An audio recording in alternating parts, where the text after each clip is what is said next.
life in 3 dimensions got me bent and got me twisted. I know I done said a lot, but I should probably stop pretending. I don't really hold the key and I can't really push a button. I just step up to the mic and try my very best to bust it, but I ran out of breath.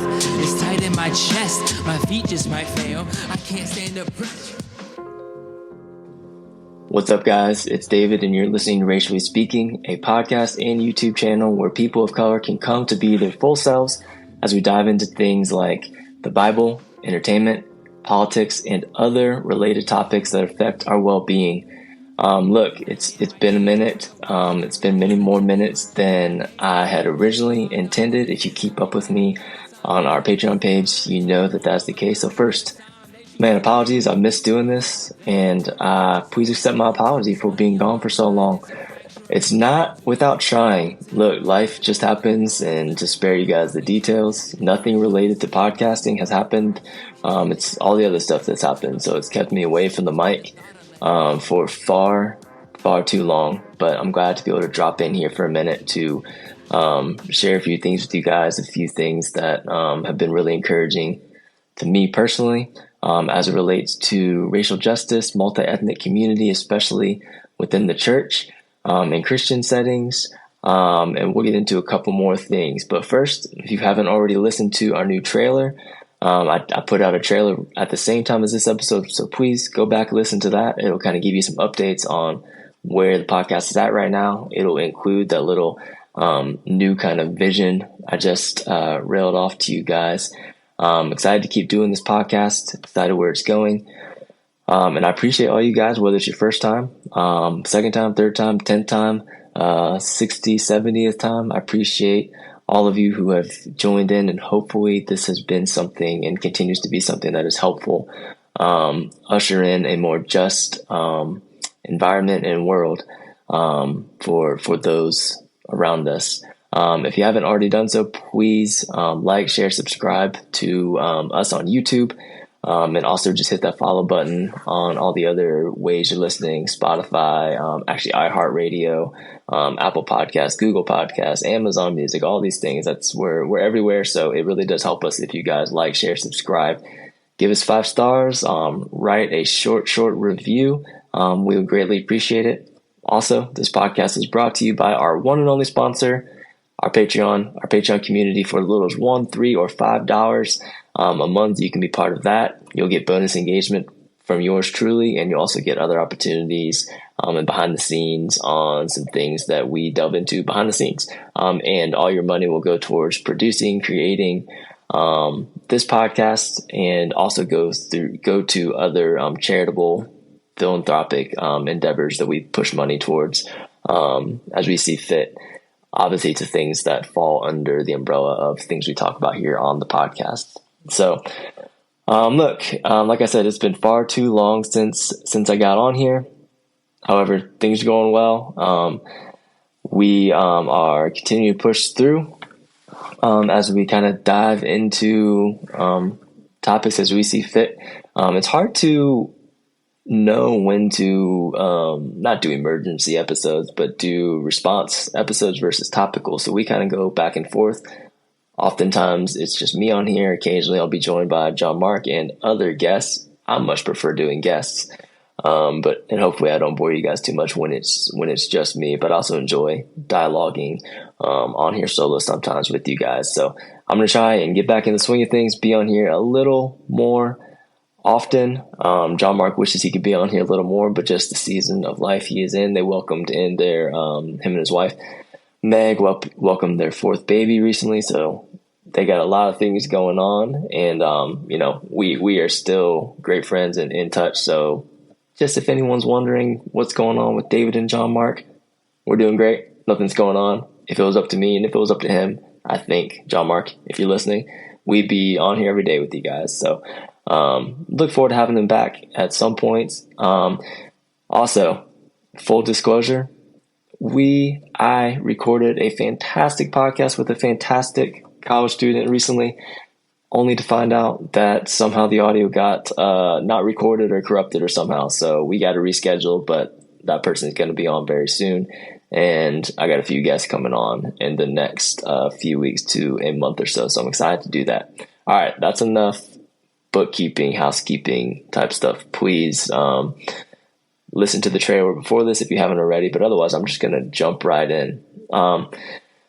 Last week, I had the privilege of going to Louisville, Kentucky. It's my second time going to Louisville, Kentucky, and it was for the same reason both years in a row. The last 2 years, I went to Louisville, Kentucky to attend a conference. Shout out to the Harbor Network. The Harbor Network is a church planting network that the church I'm involved with, a member at, is tied to. And for those of you that don't know that world, which I'm kind of one of them, it's a church planting network that helps plant churches who are aligned with the vision of the network. Last year, I had the privilege to go with some people at my church. It's called the Leadership Summit, presented by the Harbor Network conference. And the topic last year was right on point. We actually should have done an episode. The focus was on multi-ethnic community. It was fantastic. Heard some amazing, profound speakers. Learned a ton from them. It was very encouraging. It's a encouraging, renewing, refreshing type of conference. It's not a conference where you go and work and are drained. It's where we went and were very recharged. And then this past year, the topic was on friendship, and I learned a lot from it as well. So it wasn't specifically on multi-ethnic community, but it was on friendship. And obviously, as you can assume, I wouldn't be doing this on here if it wasn't this way. But multi-ethnic community and cultivating friendship under that umbrella came up. It came up with all the speakers. And I mean, shout out to Mr. Jamal Williams, Sam Alberry, the Jen Wilkin, and Pastor Charles Shannon out of Norfolk. So shout out to you 757 people down at Mission Church in Norfolk. They were all just fantastic speakers. And I wanted to come on here and talk about friendship. Other than cultivating multi-ethnic community, something that I have often had the privilege of speaking about in a public setting, often typically at in front of college students, is friendship. Not because I am in any way an expert, but my life was changed by several sermons and talks and books that I've read on friendship, biblical friendship, at a younger age, that has helped shape how I view friendship. And so I've had the privilege to be able to talk and give some, pointers on what healthy friendship looks like according to the Bible. And the few talks that I've heard and read about the points that were given just made a lot of sense to me in a really life-giving way. So I want to share a little bit of what I took away from this conference.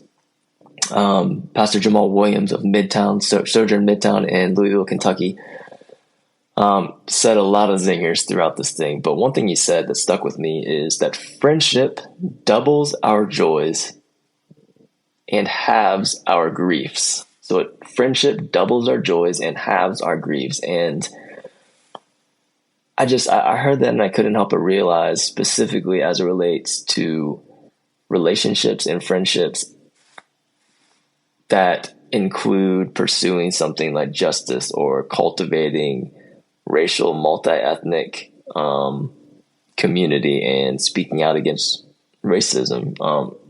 It's so true. And in my personal experience, and I also am comfortable speaking up for many people I know, which share this same sentiment. But friendship absolutely has doubled my joys in seasons where it's really hard to keep going.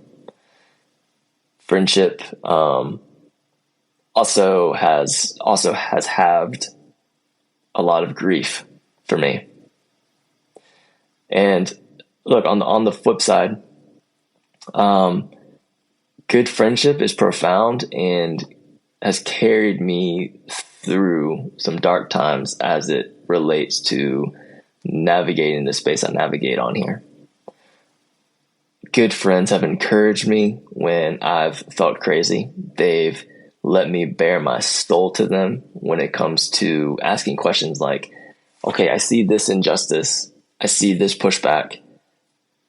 I'm willing to be called crazy, but tell me what you think. And if I'm crazy, tell me if I'm crazy. And by God's grace, friends have been able to, of course, tell me if I'm a little off base or something, but have met me with grace and mercy and said, no, you're not crazy.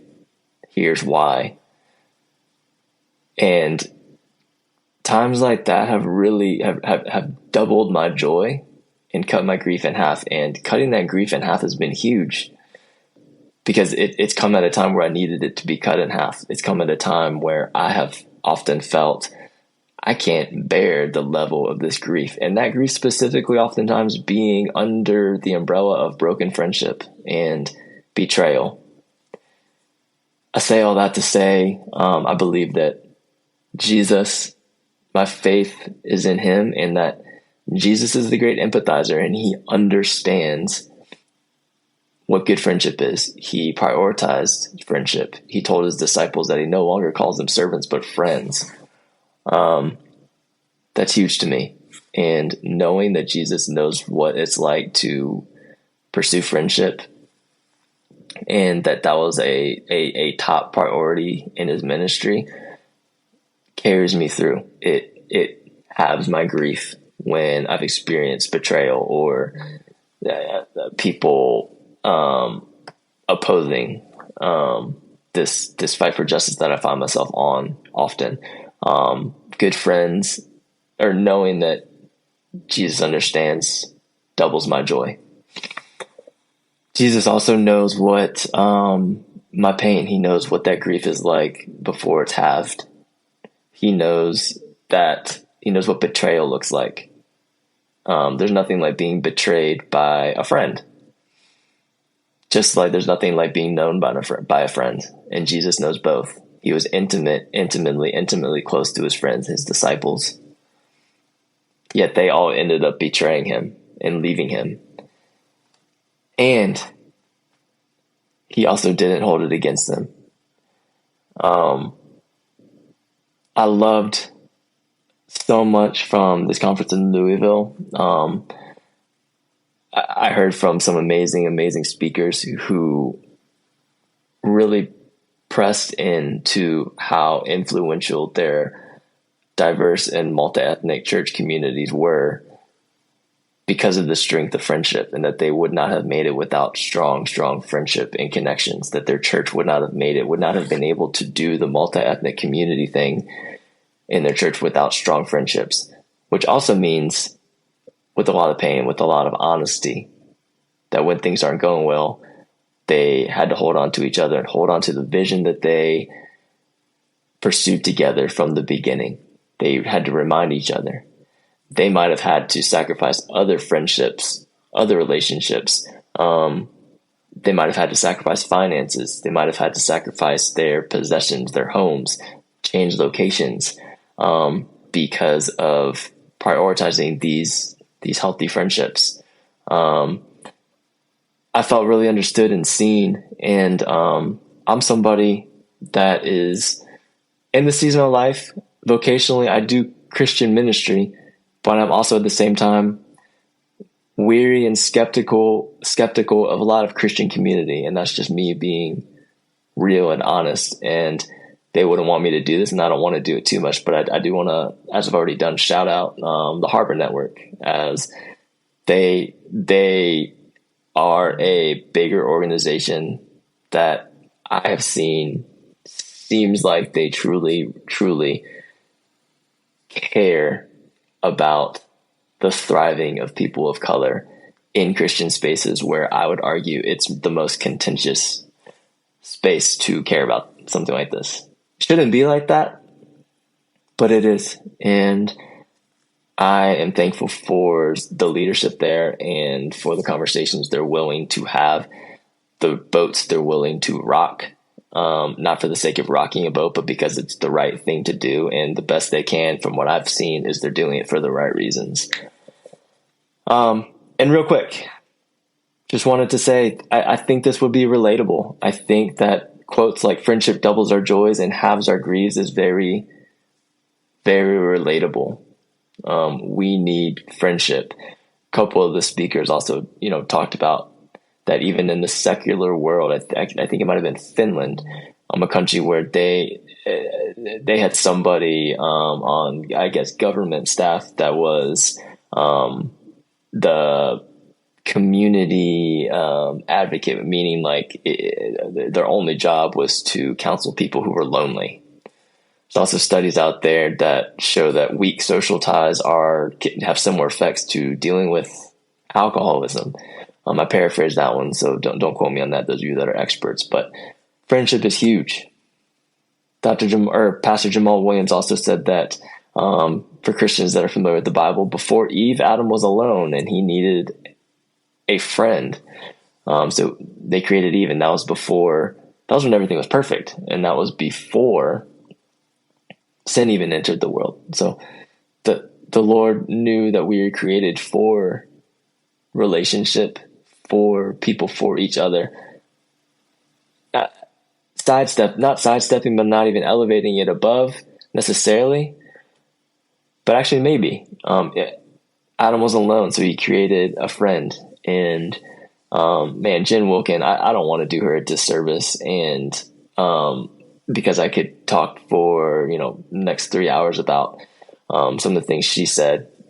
So I'm reluctant to bring anything she said up because I don't want to not do it justice. But she really laid into what it looked like to be friends across gender, men and women being friends in a healthy way, and so did Sam Alberry, and to do away with these this innate habit of just making every cross-gender relationship about romance, and how that toxic view has very much affects women in disproportionate ways.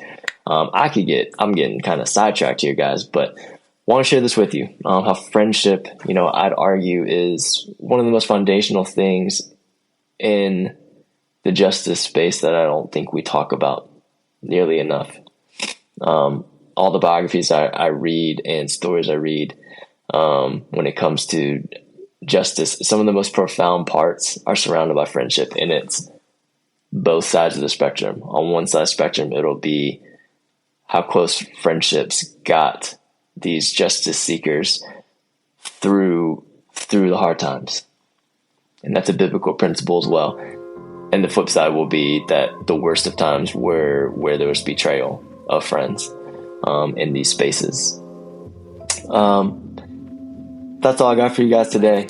Hope to be back really soon with some more actual conversation with some fantastic guests. Again, thank you guys for humoring me by listening to the solo episode by me. I really appreciate it, and hopefully it's been helpful. Please hit me up. Let me know either in comments or personally what you think, and if you have anything you'd like to add. Again, please consider joining the Patreon for as little as $1 a month over at patreon.com/racially speaking. And I'll see you guys next time. Peace. The nightmare might scare you no worse than reality. They hunt you by day, R.I.P. Ahmaud Arbery. Everybody got a time, but that's less than comforting. I hope I'm alive by the time they choose to comfort me. Mosquitoes in the vein, or leeches on my soul. This money on my mind is a fracture in my bones. You get crippled by continuing existence like a ghost. And they wonder why we drink, and they wonder why we smoke, and they wonder why we think that everything's a joke. I'm shocked that we can sleep, must be the thought of letting go.